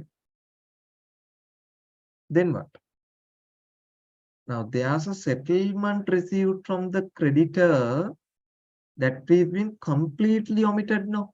Creditors ledger එක omit වෙලා තියෙනවා. මෙතන under the 106,000 we have adjusted. Creditors ledger එක adjust වෙලා නැහැ නේ. So you have to add back. right? This creditor settlement.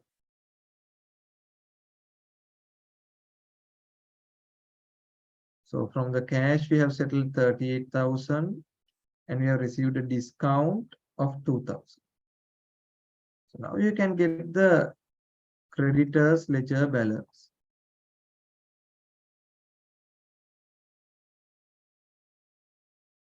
$106,000 plus 4,050 plus 38,000 plus 2,000. You'll get 150,050. Yeah, 150,050 and 106,000. Part A is the correct answer. Part A is the correct answer.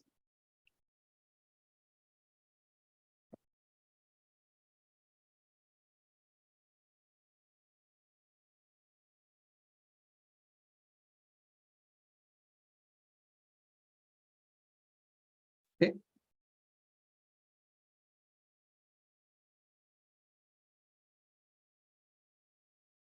So these reconciliation questions coming from the bank rec and the creditor reconciliations are a little tough, huh? Data reconciliations, right? Not always easy questions. Right. Okay, with that, we will move on to the partnership questions. We'll move on to the partnership questions. Vinny and Millie are in a partnership with an agreement to share profits in the ratio of 3:2. The terms of the partnership agreement are as follows. Partners should receive a salary of 800 per annum. Interest on the opening balance of the capital account of the partners 10%. 15% interest should be charged on the year-end drawings balance. Millie has provided a loan to the partnership amounting to 10 million. Interest per annum is 20%. The balances of their capital accounts, current accounts, drawing accounts are as follows. Net profit for the year ended 31st of March for the year 2022 is 22 million before deducting the loan interest. How much is the residual profit portion distributed to Millie? Millie profit එක. So you have to prepare the profit appropriation account. අපි බලමු profit appropriation account එක හදන්න.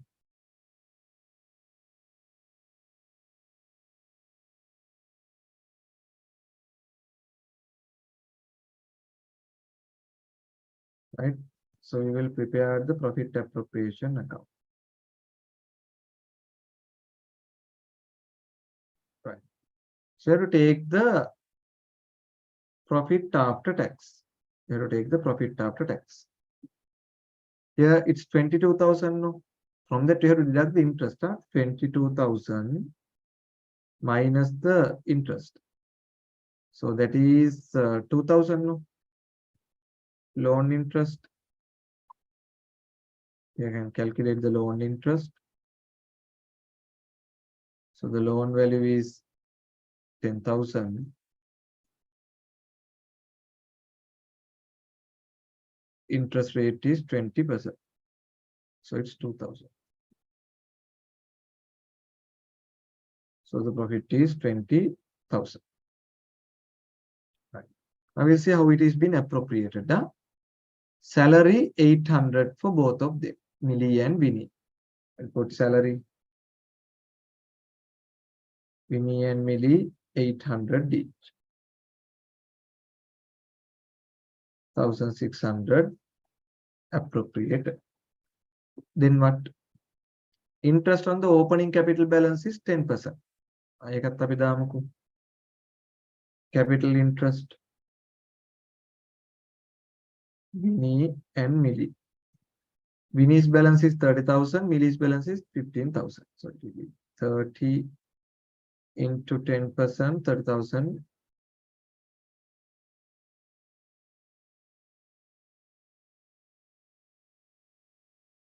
Yeah, it's 15,000 into 10%. 3,000, 1,000 per 4,000 per. Okay. Then 15% interest should be charged on the year-end drawing balances. So drawing balances are 2,000 and 1,000. So put the drawing interest. Vinny and Millie. Vinny's interest is 2,000 and 1,000.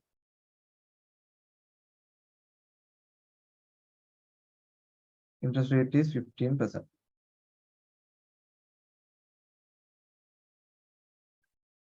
So 2,000 into 15% is 300 and 150.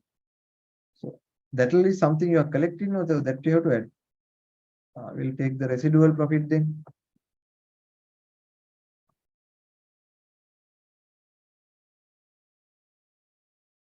Right? So I'm getting 14,350.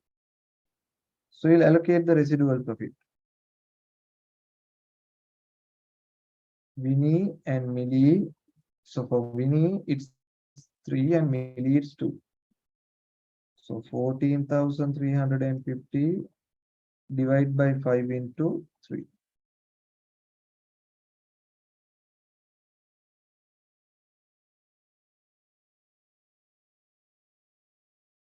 $8,610 here.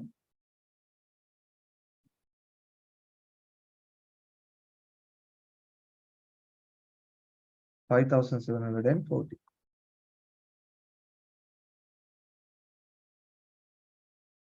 So our answer, what we need is 5,740. 5,740 is the Millie's profit share. 5,740 is the Millie's profit share.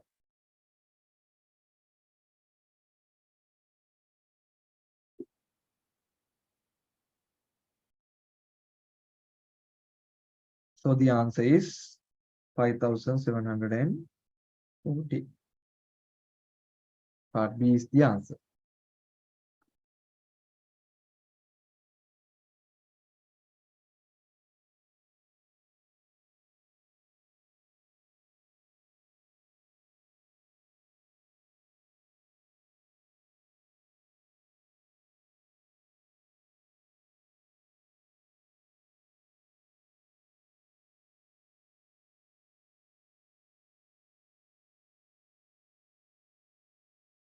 $5,750 is the answer.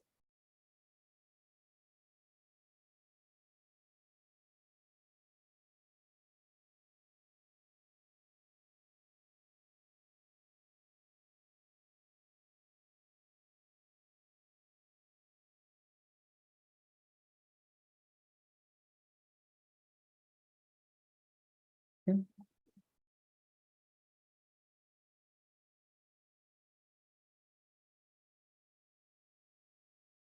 Right. We look at another partnership question then. Vish and Sash have been in a partnership for 10 years, sharing profits in a ratio of 2:1. On 1st of January 2022, Kush admitted to the partnership and the sharing ratio is decided as 2:2:1.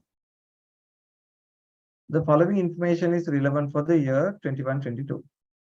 Opening current account balances of Vish and Sash were 5 million and 3 million. Profit for the year is 3.6 million. The goodwill on the partnership is 9 million. Partners agreed to adjust the goodwill through the current accounts. The drawings account balance of which 31st of March is 0.5 million.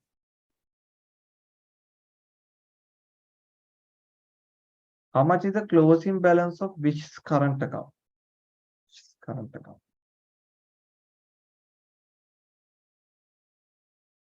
So let's prepare the current account and see. We'll prepare the current account.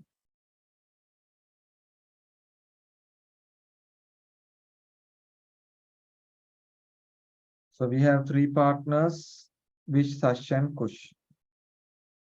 Vish, Sash, and Kush. So the three partners are Vish, Sash, Kush.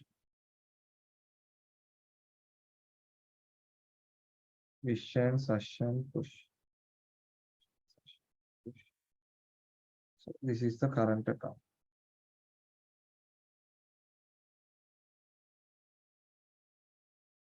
Current account balances were 5 million and 3 million. Let me do the question in rupees thousands. So the opening balances are 5 million and 3 million. Vish and Sash. Okay. So during the year, they have made a profit of 3.6 million, evenly accrued. So the entity, if you look at Lamai, 1st of April 2022,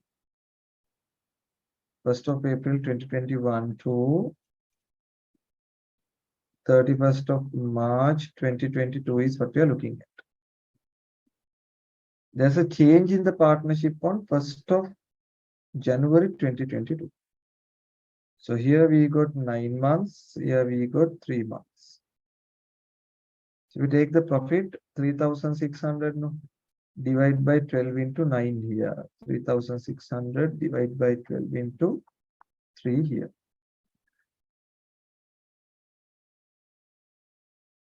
So here the profit is 2,700. Here the profit is 900. First of all, we will allocate this 2,700 profit among Vish and Shash. What is the ratio? 2 to 1. So 2,700 divided by 3 into 2. 2,700 divided by 3 into 2, 1,800. 2,700 divided by 3 into 1, 900. So you can give the profit belong to them for the first 6 months, the first 9 months, 1,800 here, 900 here. Okay. Then the last 3 months balances, 900 shall be shared among Vish, Sash and Kush on 2 to 2 to 1 basis. Then what will happen? 900 divided by 5 into 2. 900 divided by 5 into 2. 900 divided by 5 into 1. Okay. Right?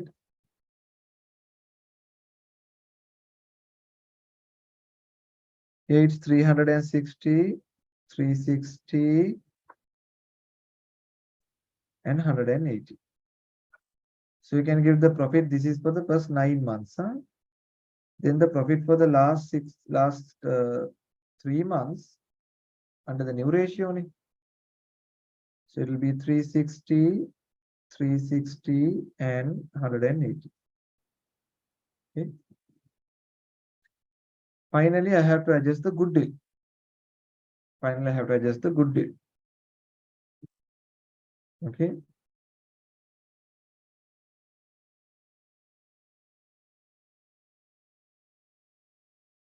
So what I did was I have adjusted the profit and finally I am left with the goodwill.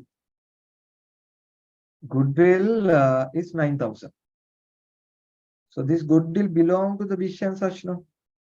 So this belong to the Vish and Sash on a 2 to 1 basis. Right? Vish and Sash on a 2 to 1 basis. So then the goodwill belong to them. 9,000 divided by 3 into 2 here. 9,000 divided by 3 into 1 here.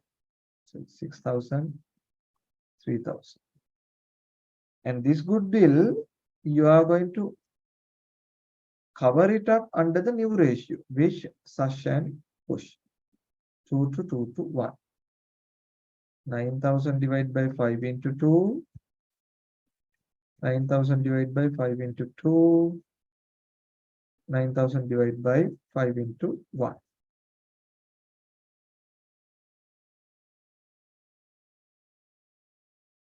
$3,600, 3,600 and 1,800. So we are going to get the goodwill from the new partnership and allocate among the old partnership. So what will happen? Debited the goodwill here, 3,600, 3,600 and 1,800, and credited under the old ratio 6,000 and 3,000. 6,000 and 3,000. Right. So finally, there's a drawing balance of 500 that we have to adjust to the wish. Drawing balance. So credited to the drawing account, debited to the current account. Under wish, we have 500. Right. So we got adjusted everything. We have to just take the closing balance. Just take the closing balance.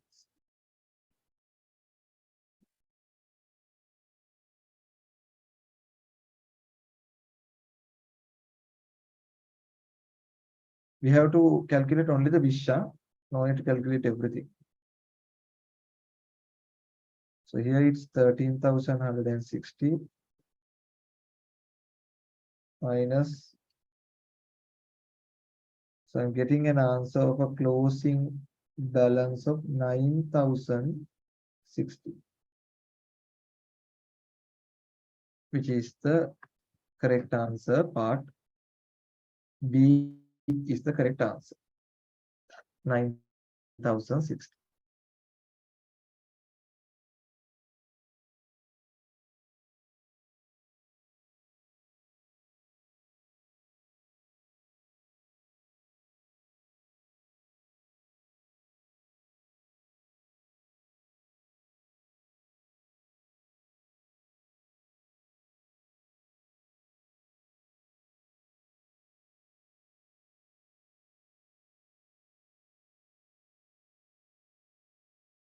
Okay.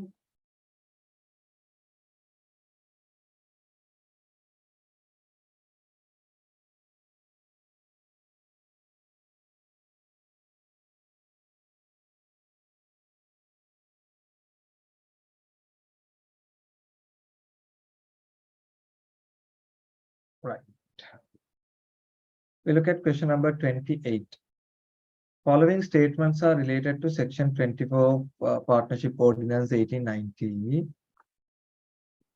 Which of the above statements are correct? We have to find the true statements. Partners are entitled to the salaries. No. Partners are not entitled to the salaries as per the ordinance. Only selected partners are entitled to take part in the management. No. Everyone should be take part in the management. So the first two statements are wrong. Partners are not entitled to interest on capital. True. Partners are entitled to interest on payment of advances. Yes, there's an interest on loans, right? That 5% at least they have to pay. Therefore, the last two statements is correct. 3 and 4 only. Question number 28, 3 and 4 only.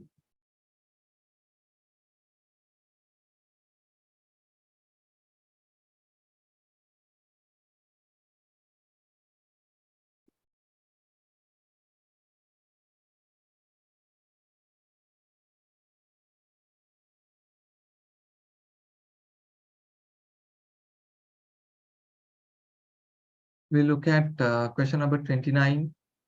The selected assets and liabilities of Star Sports Club are as follows.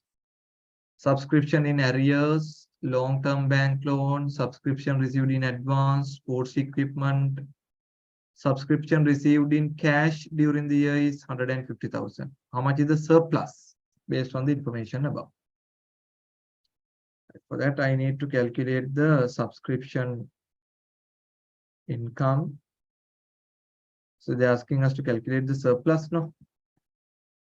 We'll calculate the surplus. I need to calculate the subscription income.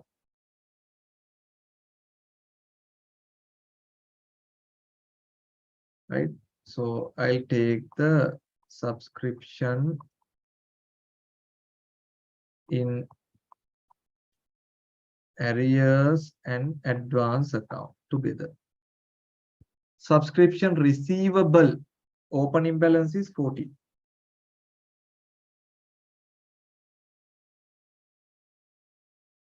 Closing balance is 30. Opening balance 40, closing balance is 30. Subscription received in advance. Opening balance 80. Closing balance 50. During the year, subscription received in cash is 150. Debited to cash, credited to subscription receivable account 150. Then long-term loan 10%. So there will be an interest. So the interest on loan, which is 700 into 10%, 70. The sports equipment 90 to 850, there's a depreciation, 50 rupees. So the depreciation 50. I just have to calculate the subscription income. Subscription income. 80 plus 150 plus 30 minus 40 minus 50, 170. So this is the subscription income. 170. So how much is the answer? 170, 170 minus 70 minus 50. So the answer is 50 rupees. Part B is the correct answer. Part B is the correct answer.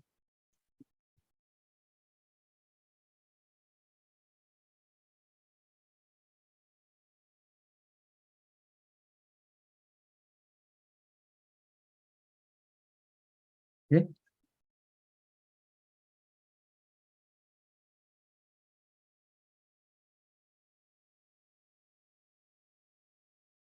Right. Question number 30.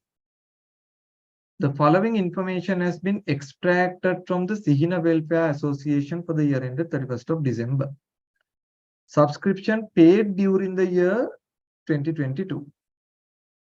21 volata 1, 20, 20 volata 1, 21, 15, 22, 112, 23, 24. During the year 2022, all members who are in arrears at 1st of January 2022 have been paid subscriptions. Right? During the year 2022, all members except one member who are in arrears as at 1st of January have paid subscription for the year 2021. 13 members have not paid subscription for the year 2022. Total number of members 150. How many members have paid subscription in advance as at 1st of January 2022? As at 1st of January 2022, how many members have paid in advance? Right. Now, there are 150 members, no? 13 members till they haven't paid. That we have to remove. They haven't paid yet. And, right, during the year, 112 members have paid. 112 members have paid. Again, out of the 150, 13 have not paid, 112 have paid. That means 25 has paid in advance. Here. There are 150 members, 13 have not paid, 112 have paid, then 25 has paid in advance. Easy. Okay. Right. Lamai, now, out of the 50 questions paper, we have covered 30 questions. So our time is up now. Okay. So we were supposed to do the paper and I have completed up to 30 questions. So the session is for the 2 hours and have completed the 2 hours session, right? So for the remaining questions, I'll share the answers in the WhatsApp group, right? From question number 31 to 50, right? So since our time is up, right, I'll be concluding the session today. So please do this paper. This is really, really important. I have put my own questions plus some questions from the pilot paper to make sure that you are going to get through from the exam. So you are going to get a similar paper. What we have done so far, you are going to get a similar paper. So please attempt the paper that we have shared. So 30 questions I have attempted with you. Since the time is up, for the remaining 20, we'll share the answer. Okay. If you have any concern regarding the lesson, feel free to ask questions. And they are in the WhatsApp group as well, right? You can always ask the questions and you can clarify your doubts, right? Okay. Okay. So we will conclude the session then, right? So thank you for joining, everyone. And I'm really happy to share and support you in the virtual learning, the seminar series. And if you have any doubt, you can always buy the virtual learning, JMC virtual learning video packs. That will definitely help you. And in the business level 2 and corporate level and the strategic level, all the syllabus, 100% syllabus is covered in our video packs. You all can buy and you all can watch and learn, right? So stay safe and happy and all the best for your upcoming exams. Make sure everyone will pass the exams with flying colors. Okay, right. So thank you, everyone. Thank you for joining and hoping to see you in future as well. Right? Okay.